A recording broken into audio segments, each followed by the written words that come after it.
This morning I'll be reading from Daniel chapter 6, verses 16 through 24.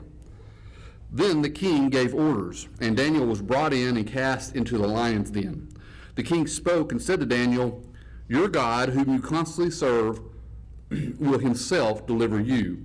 A stone was brought and laid over the mouth of the den, and the king sealed it with his own signet ring and the signet rings of his nobles, so that nothing would be changed in regard to Daniel. Then the king went off to his palace and spent the night fasting, and no entertainment was brought before him, and his sleep fled from him.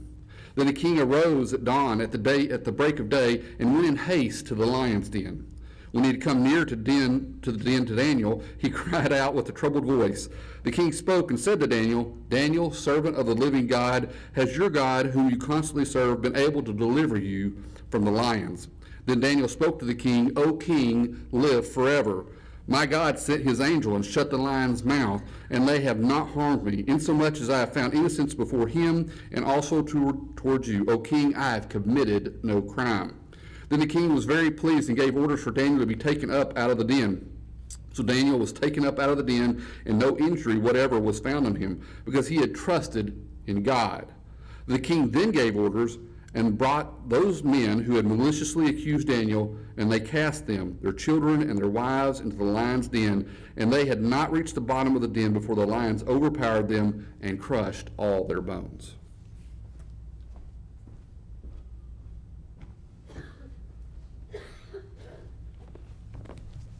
Probably one of the best known stories in the entirety of the Old Testament is the story of Daniel and the lion's den, so we're not going to talk about that today.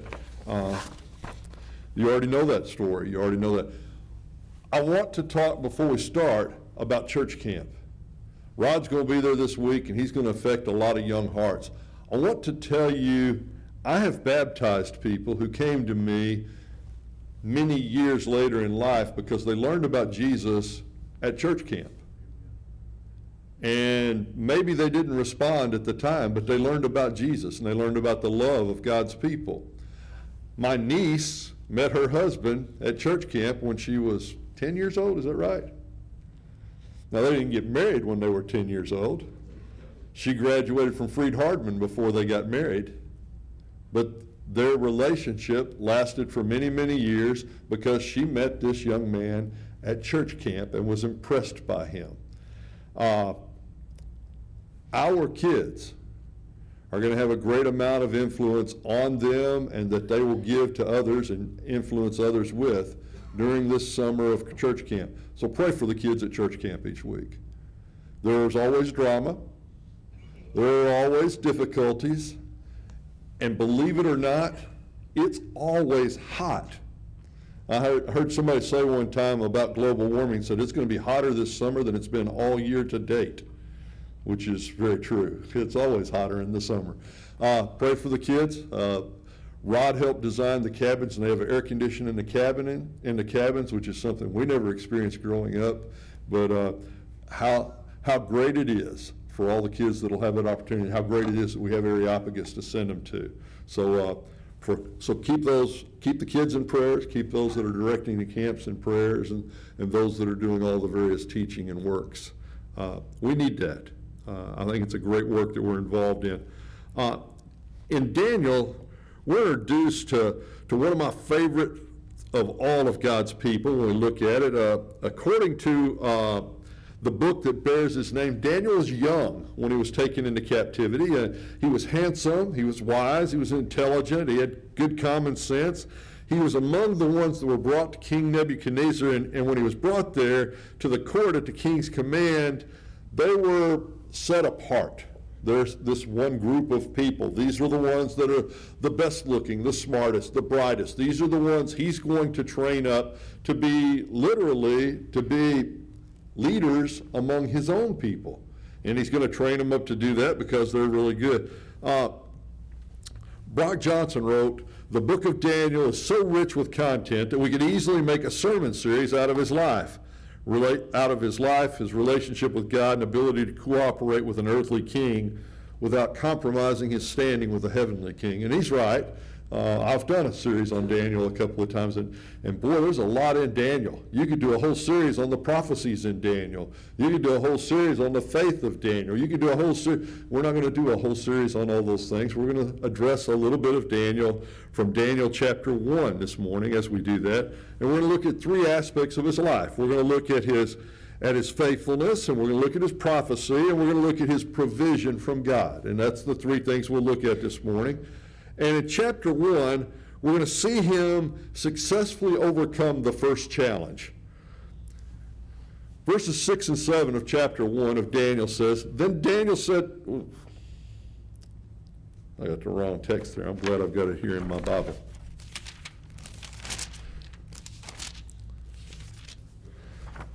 He says, in verse 6 and 7, Among these were Daniel, Hananiah, Mishael, and Azariah of the tribe of Judah, and the chief of the eunuchs gave them names. Daniel he called Belteshazzar, Hananiah he called Shadrach, Mishael he called Meshach, and Azariah he called Abednego, or Abednego as we learned it growing up, or as a friend of mine says her daughter her son used to call him all the time, to bed we go.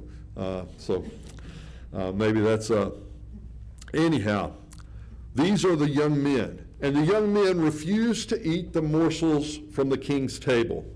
You know, when we think about Daniel that way, and we think about what he ate and didn't eat, we do that. Next week we're going to meet Azariah and Hananiah and Mishael, or the names that you probably know them better by as Shadrach, Meshach, and Abednego. And we're going to talk about them next week a little bit. But this week we're going to talk about Daniel and his faithfulness in this food eating thing. You know, I can imagine probably, I've tried real hard, this week I tried real hard to imagine what it would be like to never be able to eat bacon. I mean, you know, no grilled pork chops. No baked ham. And Kathy, none of that great barbecue that your husband makes. I mean, I just tried to imagine. Last night we had catfish and shrimp. Those are all forbidden foods for the Jews. Can you imagine? You've been taken from your homeland. You're a young boy. You're in the company of many other young boys, and there's a great amount of influence among peers when you do things like that. You're taken into the king's table. Now, you've lived in a city that's been under attack, that's been being besieged for years. You have probably done without many of your meals. At best, many of your meals have been just the most meager rations to get you by. If you go back and read about the siege of Jerusalem that's recorded in your text, they were eating things like pigeon dung. Some of the women were killing their own children and eating their children. That's how bad it was where you came from, and now all of a sudden you're at the king's table. And here's a buffet laid out before you like you've never seen before. And these guys get to eat whatever they want. And Daniel and them said, nope, we're not going to do it. We're not going to eat any of it because there's unclean things on the table, so we're not going to eat any part of it. And that's pretty amazing. I mean, that is pretty amazing for a young boy to have that kind of faith when we look at that. And I'm not sure that we understand the reality of that until we look at the whole picture of where he came from. He's literally been starving, and he still turns down these choice morsels because that's not what he's supposed to eat. And so we're going to see that a little bit about him as we look at Daniel. We're going to see how God's going to use him as a prophet. He's going to prophesy to Nebuchadnezzar through dreams and interpreting dreams. He's going to prophesy the coming of Christ. God's going to reward him with provision and protection and promise because of his hope. So let's meet him a little bit. And the first thing we're going to see is that Daniel was faithful. Daniel was faithful. You know, when he's spoken of, when we mentioned Daniel's name, when I said, hey, we're going to talk about Daniel, the first thing that comes to our mind most of the time is the lion's den. That's the story of Daniel that we remember. That's the one that we know. That's the one all the little kids have seen the pictures of and colored the color sheets with and things like that, because it's a really fascinating part of the thing. But what we miss is that as great as Daniel was in the big things, Daniel was faithful in the little things. Daniel was faithful in the little bitty things. And maybe sometimes, maybe we don't understand that. The teacher asked his students one time, and he says, how many of you have ever been bitten by an elephant? And you know how many raised their hands? None. Nobody's ever been bitten by an elephant. How many of you have ever been bitten by a mosquito? You see, the little things make a difference. The little things make all the difference in the world. Maybe we ought to understand that when we do that and think about those things. Daniel's faithfulness was evident in the den of lions, but it was just as evident when he looked at all that food and he turned it down. He was faithful at dinner time.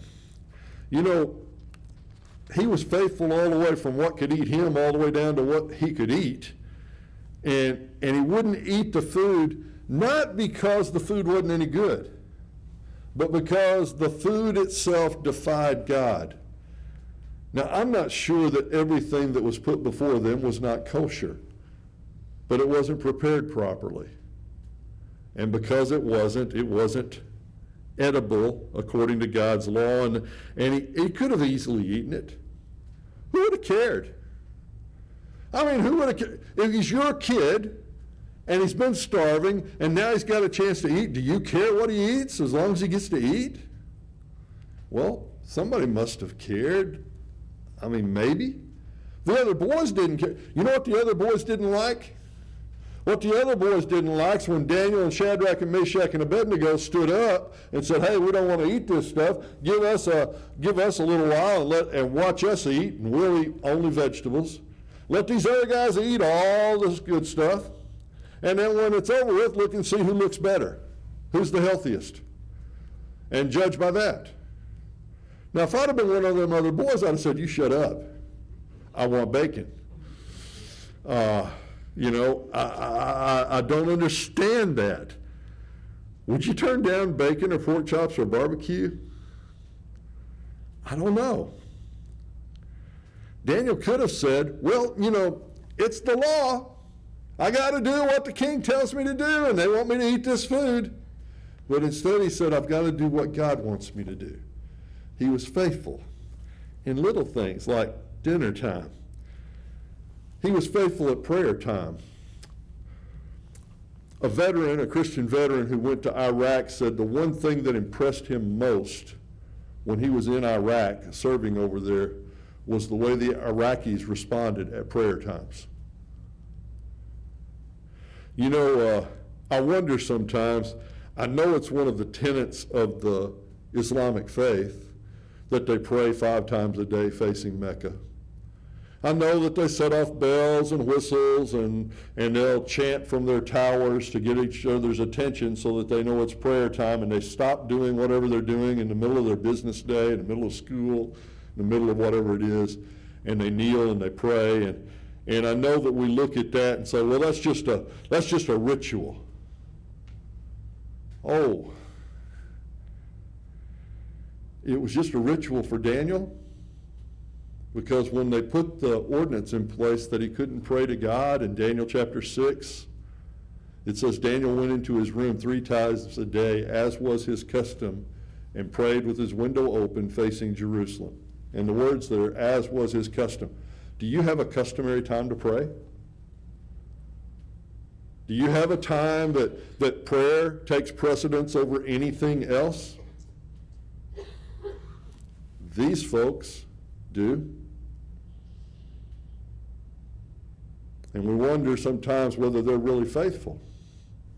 But they're faithful to what they believe. That's pretty impressive when we look at it. So what happens is this ordinance is made in chapter 6. I said I wasn't going to talk about Daniel and lion's den. We're not, but we are. This ordinance is made in chapter 6 that anybody who prays to any man or any god other than Darius, or Darius, depending on how you want to pronounce it. I was always taught Darius, and now I know it's supposed to be Darius. But Darius the king, if anybody prays to any other god, or to any other king, or to any other man, that they're to be put to death, cast into a lion's den. The people that did that, the people that had him pass the law, already knew about Daniel. They already knew about Daniel. They knew this is how we're going to catch this guy. He's not doing anything wrong, but we'll catch him in his faith. And so we're going to persecute him based on his faith.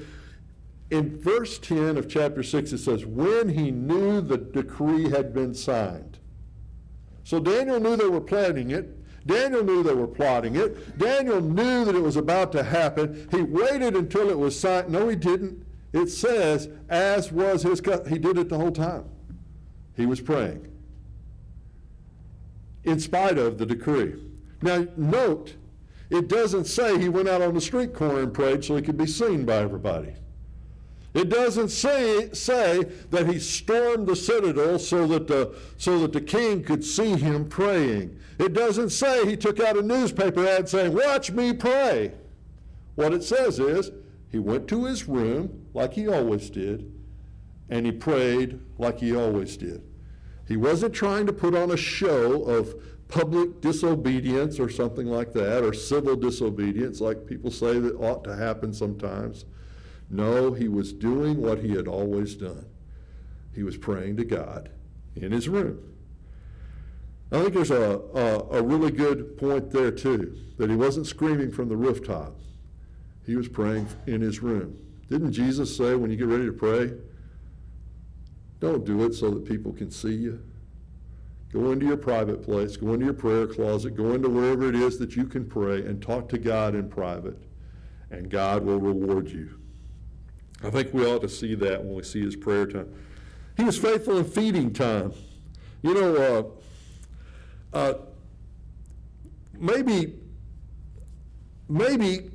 the most likely thing that we think of at feeding time is him denying the food.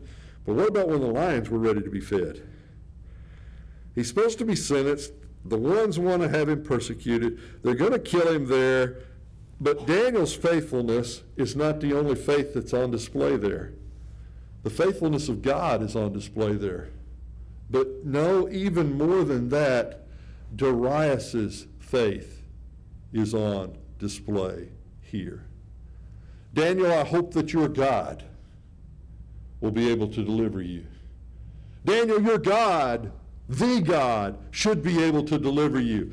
All night long he can't sleep. Early in the morning, he rushes out of bed. He rushes to the pit. He goes to the stone. He stands by the stone. He doesn't say, oh, poor Daniel. What he says is, Daniel, was your God able to protect you? I believe that your God was able to protect you. I expect to hear your voice answering me. I believe in the same God you do. The faithfulness of God was displayed in protecting Daniel. The faithfulness of Daniel was displayed in being willing to be thrown into the pit of the lions. But the faithfulness of Darius shows that Daniel had had a huge influence on him in his life. He expected Daniel to still be alive. I have a question. How many of us would have expected Daniel to still be alive the next day? Is our faith as great as the faith of this, I guess, pagan king? But his faith was pretty great. His faith was pretty wonderful. Have you ever stopped and thought about that? Daniel's faithfulness affected those people around him. The next thing we see about Daniel is a prophet. You know, if you're one of God's people that you read about in the Old Testament, probably you were a prophet, because we read about a lot of prophets in the Old Testament. As we've met God's people, it seems like almost all of them prophesied in some way or another at one time or another. And so we've seen a lot of prophets as we've done this. And it's true of Daniel. God gave him the power of prophecy through interpreting dreams and interpreting visions, and he prophesied from the thrones of kings all the way up to the throne of Christ. You know, he was a king's prophet. Nebuchadnezzar was one of the kings, and he interpreted Nebuchadnezzar's dreams. You remember the dream where Nebuchadnezzar he had the dream, and Daniel says, oh, and it was a tree trunk, and it was bound by iron, and he says, you're going to be crazy. You're going to go crazy. You're going to go around. You're going to be out in the water, the dew, and the rain, and it happened just like Daniel said. The prophecies came true. Can you imagine the prophecies that Daniel had? The writing on the wall for King Belshazzar. Can you imagine that? All of a sudden, they're having a big banquet, and a hand starts writing on the wall. And everybody sees it. And nobody knows what it means. And Daniel says, here's what it means. It means you're falling short. It means you're going to have some problems. It means there's going to be some difficulties in your life. It means it's fixing to get really bad for you. That's what it means. You know, but along the way, he sees these big, terrible things, terrible creatures. Along the way, the king comes to him and says, hey, let me tell you about this statue I saw. By the way, if you ever want to know how big the statue was that Nebuchadnezzar had raised, the one that they had raised that Shadrach and Meshach and Abednego wouldn't bow down to, I don't want to give away next week, but if you're standing right here where I'm at, that's the top of the head, and if you look at the front doors back there, that's where the feet would have been. 94 feet tall. 94 feet tall. And Daniel says, oh, hey, wait, there's more to it than just a statue. It's about you being great, king. It's about another king being even stronger, but not as great. It's about another king being even more difficult, but not being as great. And it's about another king that kind of spreads out his power all around. And in the days of those kings, Daniel 2:44, he says, in the very days of the Roman Empire, that Christ would set up a kingdom that would last forever. Daniel prophesying many, many years before Christ, more than 600 years before Christ, saying this is what's going to happen. This is what's going to happen in the days of those kings. He's very clear about that, prophesying about the church and the prophecies that were going to happen. As he prayed and prophesied, we see Daniel. The next thing we see about Daniel is that Daniel was God's person. He was willing to do whatever it was God wanted him to do, and he was willing to take advantage of whatever it was God wanted him to do, and God blessed him in so many ways. But Daniel, in so many ways, showed that he was worthy of the blessings that God gave him. God blessed him with provision. He provided him with everything he would need, and he took care of that. It didn't matter that Daniel didn't eat the king's food. God took care of him eating the other food. And he was healthier than the other kids were.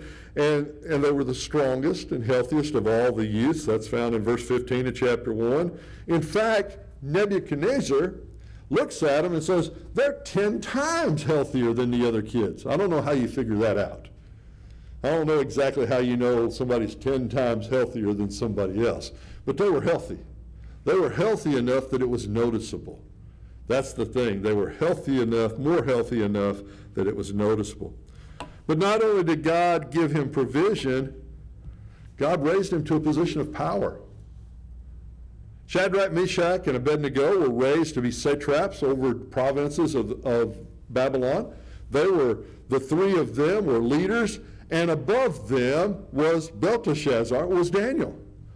Above them was Daniel. Daniel's a leader among these foreign people. They've raised him up into a position of great power. You know, his ability to interpret dreams and visions, 3 different earthly kings, 3 different pagan kings looked to Daniel for guidance and wisdom, and ultimately looked to his God for guidance and wisdom. That's the influence he had. That's the influence he showed. Again,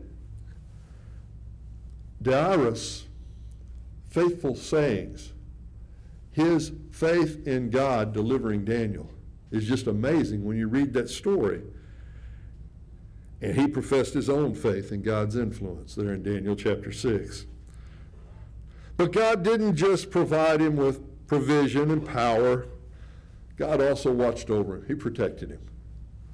He protected him. You know, he shut the mouths of the lions. That's true. But you know when he really provided protection? When the writing was on the wall. And the king says, what does it mean? And nobody knew.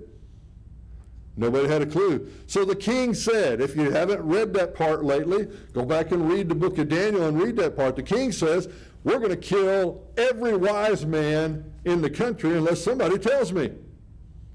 And they said, nobody can tell you, only God can tell you. Daniel says, I'll tell you. Because God revealed that to Daniel. God protected Daniel at a time when he was going to be put to death there as well. I don't know if we think about that. If you don't eat the food, you're going to be put to death. God protected Daniel when he didn't eat the food. If you don't bow down, you're going to be put to death. Well, we're going to read next week about the story of Shadrach, Meshach, and Abednego. I bet Daniel didn't bow down either. You're going to be put to death if you can't interpret this writing. Daniel interpreted the writing. You're going to be put to death if you pray to God. Daniel prayed to God. Over and over and over, God protected him because he was doing what God wanted him to do. You know, God gives us provision and power and protection, but he also has promises for us. Oh, they're so great. In one of the most beautiful endings of any book in the Bible, we read about God's promise to prosper Daniel in the end days. How great that is. His faithfulness has been rewarded. He's got a promise for his people to be delivered, and Daniel's going to receive a greater reward than even God has already provided. That's the promise of Daniel. That's the hope of Daniel. You know, the question that I have for us, how faithful are you in the little things? Oh, I want to do great things for the kingdom of God. I want to do the great things. We all do, don't we? Wouldn't you like to be the one who could establish a school for preachers, or who could establish a hospital that would cure cancer and do it in the name of God so that everybody would worship God and everybody would be influenced by? Wouldn't you like to be able to put a television program together that everybody in the world could see God and see his faith? Wouldn't you like to be the one that could interview Jesus on national TV? Or something like that.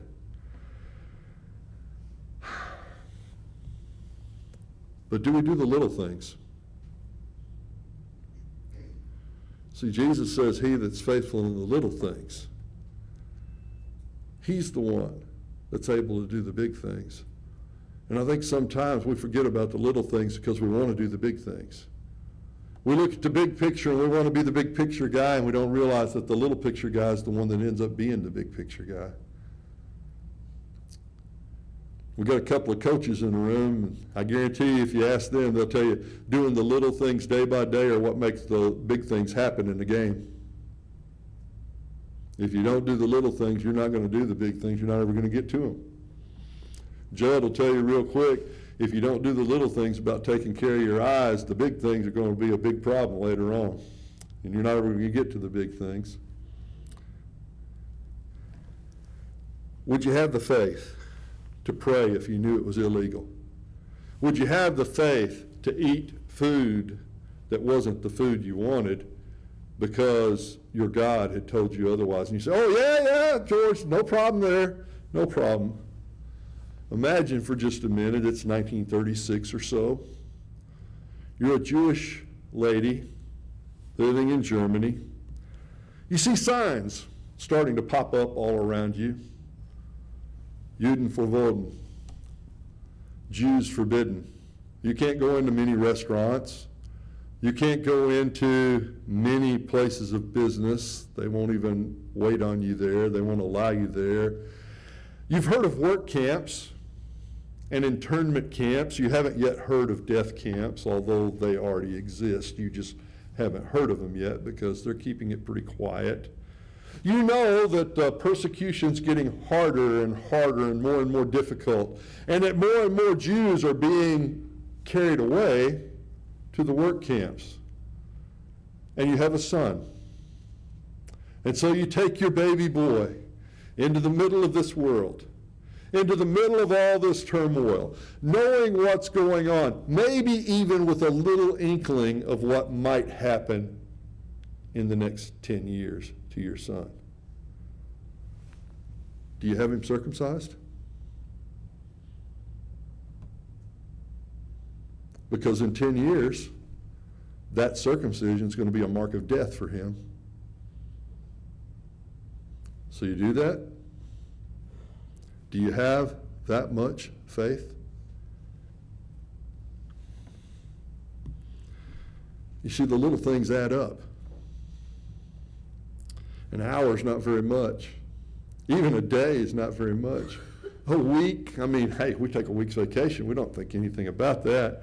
A month, hey, that's a pretty good amount of time. If you missed a month at work, people might not like that very much. But what about a year? Years add up.